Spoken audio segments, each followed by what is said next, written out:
Hello and welcome back to this beautiful सा channel radiology at tips.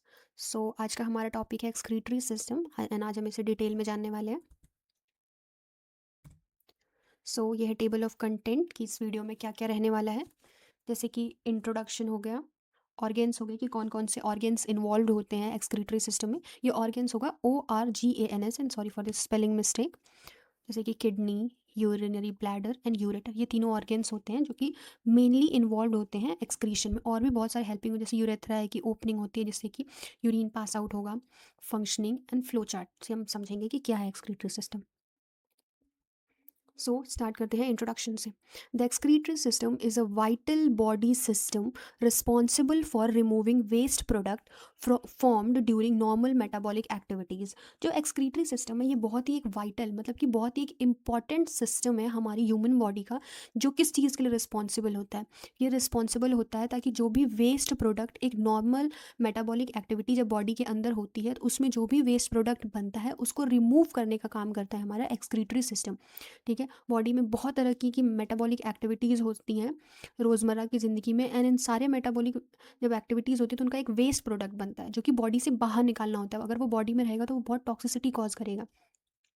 These waste substances, if not eliminated, can become toxic and disturb the body internal balance। वही जो हमने अभी ऊपर बात करी कि अगर इसको नहीं निकाला गया, मतलब कि अगर इसे एलिमिनेट नहीं किया गया बॉडी से, तो ये क्या हो जाएगा, ये बहुत टॉक्सिक बन जाएगा बॉडी के अंदर और ये डिस्टर्ब करेगा क्या, बॉडी के इंटरनल बैलेंस को। बॉडी का जो इंटरनल बैलेंस है, जो बैलेंस होकर सारे ऑर्गेन्स काम कर रहे हैं, ये उन चीज़ों को डिस्टर्ब करेगा। The main function of excretory system, जो एक्सक्रीटरी सिस्टम है उसका मेन फंक्शन क्या होता है, removal of nitrogenous waste. Nitrogenous waste कौन कौन से, urea, uric acid and creatinine, ये सारे के सारे नाइट्रोजनस वेस्ट होते हैं जिनको बॉडी से रिमूव करना बहुत ज़रूरी होता है।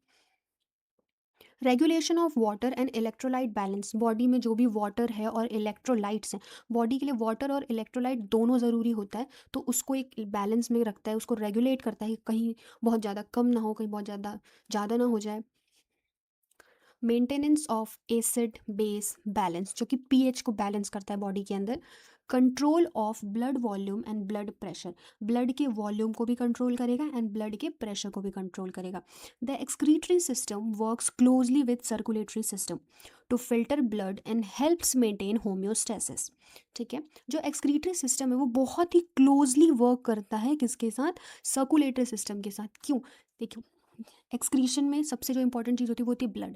ब्लड से सारी चीज़ें हम फिल्टर करते हैं, देन उसमें से और उसको सफाई कर करके उसको बॉडी से एक्सक्रीट आउट करते हैं। ठीक है, एंड वही जो ब्लड है वो जाके ऑक्सीजनेट होता है किसमें, हमारे सर्कुलेटरी सिस्टम में। सर्कुलेटरी सिस्टम में क्या क्या आता है, हमारा लंग्स भी आएगा और हार्ट भी आएगा। पूरा उसमें प्रॉपर सर्कुलेशन होता है ब्लड का, किसकी वजह से, to help to filter blood and maintain homeostasis. Homeostasis क्या होता है, ये बॉडी का एक नॉर्मल टेम्परेचर होता है, जैसे जो ह्यूमन बॉडी है, ठीक है, उसका एक नॉर्मल बॉडी टेम्परेचर होता है 37 डिग्री सेल्सियस, होम्योस्टेसिस। ठीक है, इसको हम एक्सप्लेन कर रहे हैं कि ह्यूमन का जो नॉर्मल बॉडी टेम्परेचर होता है वो होता है 37 डिग्री सेल्सियस। चाहे ठंडी हो या गर्मी हो, एक्सटर्नल एनवायरनमेंट से हमारी बॉडी को फ़र्क नहीं पड़ता। हमारी बॉडी का जो इंटरनल टेम्परेचर है वो 37 ही रहेगा। जैसे कि गर्मियों में बाहर का टेम्परेचर ज़्यादा हो जाता है, हमारे अंदर का टेम्परेचर 37 है, तो उस केस में हम क्या करते हैं, हम कम कपड़े पहनते हैं। ठीक है, उसके बाद हम एसी में रहेंगे, ठंडी जगहों पे रहेंगे, ताकि जो टेम्परेचर है बैलेंस है, मतलब बाहर का भी कम रहे और हमारी बॉडी का भी 37 के आसपास है। वहीं ठंडों में क्या होता है कि बाहर का जो होता है वो 37 से कम हो जाता है टेम्परेचर, और हमारी बॉडी का तो 37 ही रहेगा। तो उस केस में क्या होता है, हम बहुत ज़्यादा कपड़े पहनते हैं, शॉल ओढ़ेंगे, कैप लगाएंगे, गर्म जगह पर रहेंगे, ताकि जो टेम्परेचर है वो बैलेंस रहे। क्या किस लिए ज़रूरी होता है homeostasis, to ensuring proper functioning of all organ. अगर होम्योस्टेसिस रहेगा तो ही हमारे प्रॉपर जो ऑर्गेन्स हैं वो फंक्शन कर सकते हैं। अगर हमारी बॉडी का टेम्परेचर कभी 45 हो गया या कभी 17 डिग्री सेल्सियस हो गया, तो हमारी बॉडी के ऑर्गेन्स उसमें वर्क नहीं कर सकते, वो एक नॉर्मल टेम्परेचर पे वर्क करते हैं, अपने प्रॉपर फंक्शनिंग एक नॉर्मल टेम्परेचर पे करते हैं, जो कि ह्यूमन बॉडी के लिए है 37 डिग्री सेल्सियस। जैसे कि ये एक डायग्राम है, इसमें हम देख सकते हैं ये हमारी किडनीज़ हैं। ठीक है, एक राइट किडनी है, एक लेफ्ट किडनी है, यूरेटर है एंड ये यूरिनरी ब्लैडर है। ठीक है, किडनी को हम और डिटेल में आगे एक्सप्लेन करेंगे। ये वेना केवा है, वेना केवा क्या करती है कि ये हार्ट की तरफ ब्लड लेके जाती है। ठीक है, एंड अयोटा क्या करती है कि हार्ट से ब्लड लेके आती है, और अयोटा जो है वो एक मेजर आर्टरी है। नेक्स्ट है organs in humans. The excretory system mainly includes kidney, ureter, urinary bladder and urethra. Kidney क्या करती है? Filter blood and form urine. Kidney blood को फिल्टर करेगी एंड उसके बाद उसका यूरिन में फॉर्मेशन कर दी जाएगी। यूरेटर क्या करेगा? Transport urine from kidney to bladder. ये है यूरेटर, ये यूरेटर है। ये क्या करता है कि ये किडनी से यूरिन का ट्रांसफर करता है किसमें? ब्लैडर में। ओके, यूरिनरी ब्लैडर क्या करता है? Store urine temporarily. ये बहुत इंपॉर्टेंट है कि जो यूरिनरी ब्लैडर है वो यूरिन को स्टोर तो करता है पर वो टेम्पररली स्टोर करता है, वो परमानेंट यूरिन को स्टोर नहीं करता है। एंड वो कभी परमानेंट स्टोर नहीं कर सकते, क्योंकि जैसे ही एक लेवल तक उसमें यूरिन भरेगा उसके बाद हमारे स्पिंक्चर्स काम करना शुरू करेंगे, हमें एक इंडिकेशन देंगे कि यूरिनरी ब्लैडर फिल हो गया है, ताकि हम उसको एक्सक्रीट आउट करें। नेक्स्ट है urethra, expels urine out of the body. And urethra क्या होती है? ये ओपनिंग होती है, ठीक है। एंड ये क्या हेल्प करती है कि जो भी यूरिन है उसको बाहर निकालने में हेल्प करेगी। जैसे कि ये डायग्राम है, ये वेना केवा हो गई, ये हमारा अयोटा हो गया, ये एड्रीनल ग्लैंड है, ठीक है। ये दोनों किडनीज के ऊपर वाले पार्ट पे एक ग्लैंड प्रेजेंट होता है जिसको हम बोलते हैं एड्रीनल ग्लैंड, और ये एक एड्रीनलिन नाम का हार्मोन बनाता है, ठीक है। Kidney, anatomy of kidney. Kidneys are paired bean shaped organs. जो किडनी होती हैं वो पेयर्ड होते हैं। पेयर्ड का मतलब है कि दो होते हैं, सिंगल नहीं होगा, दो होगा, इसलिए पेयर में होते हैं। एंड बीन शेप्ड ऑर्गेन होते हैं, जैसे जो राजमा होता है हमारा, उसका जो शेप होता है एक बीन शेप, सेम वैसे ही दिखते हैं, लगभग उनका कलर भी वैसा ही होता है। Located in the retroperitoneal space. Retroperitoneal का मतलब होता है, रेट्रो का मतलब है पीछे, बिहाइंड, एंड पेरिटोनियल का मतलब है पेरिटोनियल कैविटी। देखो, जो पेरिटोनियल कैविटी होती है वो एक तरह का स्पेस होता है, ठीक है, एब्डोमेन के, जहाँ पे ऑर्गेन्स प्रेजेंट होते हैं, जैसे कि लिवर हो गया, स्टमक हो गया, इंटेस्टाइन हो गया, ये सारे के सारे ऑर्गेन्स पेरिटोनियल स्पेस में प्रेजेंट होते हैं। एंड उसी पेरिटोनियल स्पेस के पीछे एक स्पेस होगा जिसको हम बोलते हैं रेट्रोपेरिटोनियल स्पेस, जहाँ पे कुछ रेट्रोपेरिटोनियल ऑर्गेन्स वगैरह जहाँ पे उसमें रहते हैं, वो जैसे हो गया एड्रीनल ग्लैंड हो गया, हमारी किडनीज हो गई, अयोटा हो गया, ईसोफेगस हो गया, यूरेटर हो गया, रेक्टम, कोलन, स्टमक, ये सारी चीज़ें रेट्रोपेरिटोनियल स्पेस में प्रेजेंट होती हैं, ठीक है। Present on either side of vertebral column. जो हमारी किडनीज होती है, हमारे वर्टिब्रल कॉलम, जो हमारे वर्टिब्राज होते हैं, ये हमारे वर्टिब्राज होते हैं, इनके दोनों साइड प्रेजेंट होती हैं, एक इस साइड भी एक इस साइड भी, मतलब कि आइदर साइड, दोनों साइड प्रेजेंट होंगी। Right kidney is slightly lower than left kidney. हाँ, ये एक बहुत इंपॉर्टेंट पॉइंट होता है कि जो हमारी राइट वाली किडनी है वो लेफ्ट वाली किडनी के एकदम, जैसे कि ये है ना, ऐसे बराबर में नहीं आती है दोनों किडनी, थोड़ा सा ऊपर नीचे होके आती है, क्योंकि राइट साइड में हमारा लिवर भी प्रेजेंट होता है। एंड लिवर एक प्रेशर बनाता है किडनी पे, जिसकी वजह से राइट वाली किडनी थोड़ी सी नीचे होती है, क्योंकि वो लिवर को अपना जगह देती है कि राइट साइड में लिवर प्लेस करना है। Each kidney is about 10 to 12 centimetre long, और हर किडनी 10 से 12 सेंटीमीटर लंबी होगी। External anatomy, upper pole and lower pole. अगर इसको एक्सटर्नली, अगर इसकी एनाटॉमी देखा जाए किडनी की, तो ये एक अपर पोल हो जाएगा, ऊपर वाला पोल होता है, ठीक है। ये एक नीचे वाला लोअर पोल हो जाएगा। Medial border has a concave area called hilum. And ये जो मीडियल वाला बॉर्डर है, यहाँ पे एक कॉन्केव सा एरिया होता है जहाँ पे हाइलम प्रेजेंट होता है, ठीक है। हाइलम हम और आगे अच्छे से आपको एक्सप्लेन करेंगे। हाइलम क्या कंटेन करता है? Renal artery, renal vein, renal pelvis, जो कि बाद में जाके यूरेटर का फॉर्मेशन कर देता है, ठीक है। Internal anatomy, renal cortex, outer granular layer. जो रीनल कॉर्टेक्स है, ये आउटर, ये वाला जो हम पूरा पोर्शन देखते हैं, ये, इसको हम बोलते हैं रीनल कॉर्टेक्स, ठीक है। इस वाले स्पेस को, इसको हम बोलते हैं रीनल कॉर्टेक्स, ठीक है। ये आउटर ग्रैनुलर लेयर होती है, ठीक है। एंड रीनल कॉर्टेक्स के पहले उसके जो बाहर वाली कवरिंग होती है उसको हम बोलते हैं रीनल कैप्सूल। जो रीनल कैप्सूल होती है वो किडनी की कवरिंग होती है, ठीक है। जो किडनी को कवर करती है वो होगी रीनल कैप्सूल। सो रीनल कैप्सूल के बाद आएगा renal medulla, inner part made up of renal pyramid. ये रीनल पिरामिड्स, ये वाला जो पार्ट होता है हमारा, ये होता है मेड्यूला का, ठीक है। ये रीनल पिरामिड्स का बना होता है, जिसको कि मेडुलरी पिरामिड्स भी कहते हैं, ठीक है। देन आएगा रीनल कॉलम्स। रीनल कॉलम क्या है? ये जो दो हमारे मेडुलरी पिरामिड्स हैं, ठीक है, इनके बीच की जो स्पेस है इसको हम बोलते हैं रीनल कॉलम, मतलब कॉर्टेक्स बिटवीन पिरामिड्स। ये जो हमारा कॉर्टेक्स वाला लेयर था बाहर वाला, जिसको हम बोल रहे थे कि आउटर ग्रैनुलर लेयर है, दो मेडुलरी पिरामिड के बीच में जो कॉर्टेक्स का पार्ट है उसको हम बोलते हैं रीनल कॉलम। नेक्स्ट आएगा renal papilla, tip of pyramid, ये जो हमारे ये जो पिरामिड्स बन रहे हैं इनकी ये जो टिप है, ये इसकी ये जो टिप होती है इसको हम बोलते हैं रीनल पैपिला। नेक्स्ट आता है collecting system. Papilla opens into minor calyx, ये जो हमारा पैपिला है, papilla opens into minor calyx, then minor calyx, papilla opens into minor calyx join to form major calyx. अब ये सारे पॉइंट्स हम आपको डायग्राम से बहुत अच्छे से एक्सप्लेन करेंगे। Major calyx form renal pelvis, जो मेजर कैलिक्स है वो रीनल पेल्विस को फॉर्म करेंगे। And then renal pelvis continues as ureter, जो हमारा ये जो रीनल पेल्विस वाला ये पार्ट होता है ये देन कंटिन्यू करता है एक यूरेटर की तरह, ठीक है। एंड देन यूरेटर जाके यूरिनरी ब्लैडर से ज्वाइन हो जाता है, ठीक है। फंक्शनल यूनिट क्या है? Nephron is the functional unit of kidney, और नेफ्रॉन एक स्ट्रक्चरल यूनिट भी होता है, इसलिए इसकी एक डेफिनेशन होती है कि the structural and the functional unit of kidney is nephron, ठीक है। सो अब हम इस डायग्राम को अच्छे से एक्सप्लेन करते हैं कहाँ कहाँ से क्या क्या, कैसे पैपिला से लेकर के पूरा यूरेटर तक कैसे ज्वाइन हो रहा है, भी हम ये एक्सप्लेन करते हैं।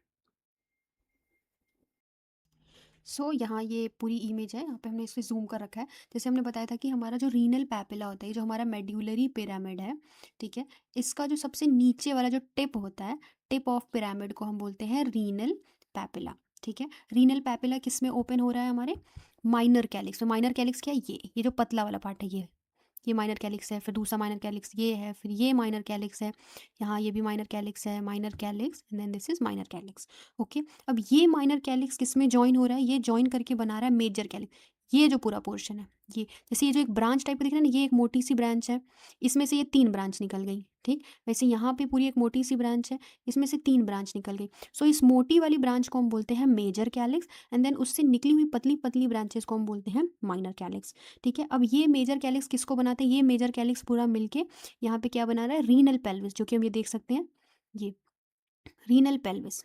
दोनों मेजर कैलिक्स मिल करके बनाते हैं रीनल पेल्विस, एंड ये रीनल पेल्विस फिर कंटिन्यू हो जाता है किसमें? यूरेटर को बनाता है।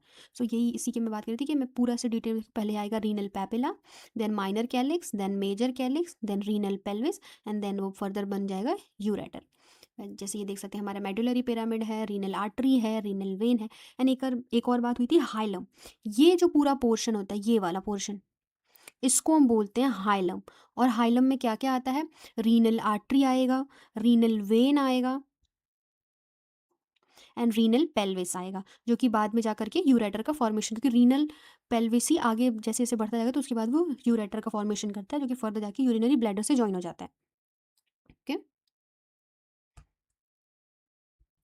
सो अब हम स्टार्ट करते हैं यूरेटर। जो यूरेटर है वो ये वाला जो पोर्शन हम देख रहे हैं कि ये जो पूरा पोर्शन है ये यूरेटर का है, ठीक है।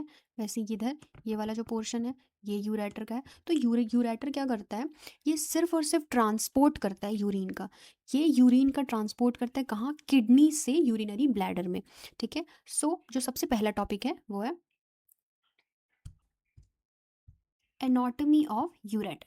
सो पहला पॉइंट है, ureter are paired muscular tubes. जो यूरेटर होते हैं वो पेयर्ड मस्कुलर ट्यूब्स होते हैं। पेयर्ड मतलब कि दो, सिंगल प्रेजेंट नहीं होंगे, दो होंगे दोनों साइड, राइट साइड और एक लेफ्ट साइड। सेकेंड है, length is about 25 to 30 centimetre. जो यूरेटर की लेंथ होगी वो लगभग 25 से 30 सेंटीमीटर होगी।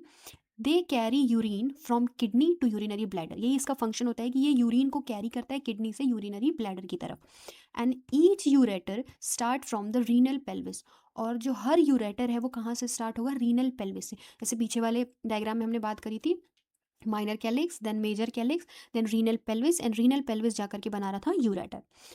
कोर्स ऑफ यूरेटर मतलब यूरेटर कैसे प्रेजेंट होता है, कहाँ प्रेजेंट होता है, उसकी बात करेंगे। So runs downward and medially, मतलब ये नीचे की साइड की तरफ दौड़ता है या फिर नीचे की साइड की तरफ वो प्रेजेंट होता है। एंड मीडियली मतलब बीच में प्रेजेंट होगा, ठीक है, किडनी और यूरेटर के बीच में प्रेजेंट होता है। Located in the retroperitoneal space, जैसे कि जितने भी हमारे ये किडनी हो गया, यूरिनरी ब्लैडर हो गया, यूरेटर हो गया, ये सारे के सारे रेट्रोपेरिटोनियल स्पेस में प्रेजेंट होते हैं। क्रॉसेज ओवर पेल्विक ब्रीम, जो हमारा पेल्विक ब्रीम है उसको क्रॉस करते हुए यूरेटर आके यूरिनरी ब्लैडर से ज्वाइन होता है। Enters the urinary bladder obliquely, जो यूरिनरी ब्लैडर है उसमें ये ऑब्लिकली एंटर करे, मतलब आके एकदम ऐसे ऐसे एकदम ये सीधा एंटर नहीं करता, ये हल्का सा लाइक ऐसे स्लाइड साइड से आता है, ऑब्लिकली एंटर करता है, ओके। पार्ट्स ऑफ यूरेटर, जो यूरेटर होता है उसके 3 पार्ट्स होते हैं, पहला abdominal part, second pelvic part, तीसरा है इंट्रावेसिकुलर या फिर इंट्राम्यूरल पार्ट। जो सबसे पहला पार्ट है एब्डोमिनल पार्ट, इसे हम प्रॉक्सिमल या फिर अपर यूरेटर भी बोलते हैं, और ये कहाँ से कहाँ तक एक्सटेंड होता है, मतलब कहाँ से कहाँ तक प्रेजेंट होता है, from renal pelvis to the iliac bifurcation. Renal pelvis से लेकर के जहाँ पे इलियक बाइफर्केट कर रही है, मतलब 2 पार्ट में जहाँ डिवाइड हो रही है, वहाँ तक होता है हमारा अब्डोमिनल पार्ट। इसकी मैं डेफिनेशन बता देती हूँ कि the proximal ureter is the segment extending from the renal pelvis to the iliac bifurcation. Second है पेल्विक पार्ट, इसे हम डिस्टल या फिर लोअर यूरेटर भी कहते हैं, और ये एक्सटेंड करता है इलियक बाइफर्केशन से लेकर के यूरिनरी ब्लैडर तक। ठीक है, इसकी डेफिनेशन है the distal ureter extend from the iliac bifurcation to the bladder. Okay, next है इंट्रावेसिकुलर या फिर इंट्राम्यूरल पार्ट। ये जो पार्ट है ये यूरिनरी ब्लैडर की जो वॉल है उसके अंदर की साइड प्रेजेंट होता है, दोनों साइड प्रेजेंट होगा, और ये कवर्ड होता है फाइब्रोमस्कुलर शीथ से। ठीक है, एंड लगभग जो इसकी जो लेंथ होती है वो टिपिकली 2 सेंटीमीटर के आसपास होती है। नेक्स्ट है नैरोइंग ऑफ यूरेटर, कि यूरेटर के कौन कौन से पार्ट में नैरोइंग होती है। सो पहला है पेल्वी यूरेटिक जंक्शन या फिर PUJ। ये वो पार्ट होता है जहाँ पे रीनल पेल्विस और यूरेटर ज्वाइन होता है। ओके, नेक्स्ट है क्रॉसिंग ऑफ इलियक वेसल्स। ये वो पार्ट होता है जहाँ पे हमारा यूरेटर इलियक वेसल्स को क्रॉस करता है एंड देन पेल्विक ब्रिम में एंटर करता है। नेक्स्ट है वेसिको यूरेटिक जंक्शन। ये वो एरिया होता है जहाँ पे हमारा यूरेटर यूरिनरी ब्लैडर से जॉइन होता है। जैसे कि ये पार्ट हम देखते हैं, यहाँ पे ये वाला जो पार्ट है इसको हम बोलते हैं VUJ, जो कि है वेसिको यूरेटिक जंक्शन। यहाँ पे हमारा यूरेटर आके जॉइन हो रहा है यूरिनरी ब्लैडर से। ओके, एंड ये क्या है, ये मोस्ट कॉमन साइट है किस चीज़ की, ये मोस्ट कॉमन साइट है यूरेटिक स्टोन की। ये सबसे कॉमन साइट है जहाँ पे यूरेटर में स्टोन होने के चांसेस रहते हैं। सो वॉल स्ट्रक्चर, कि जो हमारा यूरेटर है उसकी वॉल का स्ट्रक्चर कैसा है। तो यूरेटर में 3 लेयर होती है, पहला है इनर, दूसरा है मिडिल, तीसरा है आउटर। जो आउटर लेयर है वो एडवेंटिशिया की बनी होती है। एडवेंटिशिया क्या होता है, ये फाइब्रो इलास्टिक टिश्यूज़ का बना होता है, जिसकी वजह से जो हमारा जो यूरेटर है ना आराम से, मतलब इलास्टिसिटी प्रोवाइड कर पाता है, फैल पाता है आराम से। जो उसकी मिडिल वाली लेयर है वो मस्कुलर होगी, ठीक है, एंड जो इनर वाली है वो म्यूकोसल होगी, मतलब कि लाइक स्मूथ होगी, ताकि आराम से जो यूरिन है वो पास आउट हो पाए।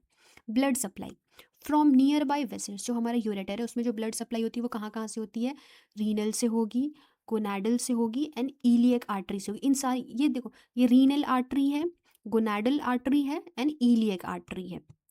इसका फंक्शन क्या होता है, तो सबसे इंपॉर्टेंट चीज़ है कि यूरेटर का फंक्शन क्या होता है, transport urine by peristalsis movement. जो ये यूरिन को ट्रांसफर करता है पेरिस्टालसिस मूवमेंट से। ये एक कोऑर्डिनेटेड कॉन्ट्रैक्शन होता है, जो मस्कुलर लेयर्स हैं, जो यूरेटर की जो मिडिल वाली मस्कुलर लेयर थी उसका लाइक एक कोऑर्डिनेटेड कॉन्ट्रैक्शन होगा, ताकि आराम से यूरिन मूव कर सके रीनल पेल्विस से ब्लैडर की तरफ। यूरिनरी ब्लैडर, सो इसके आगे से अब हम सेकेंड पार्ट में डिस्कस करेंगे, वरना वीडियो हमारी बहुत लंबी हो जाएगी। Okay, so thank you so much for watching this video.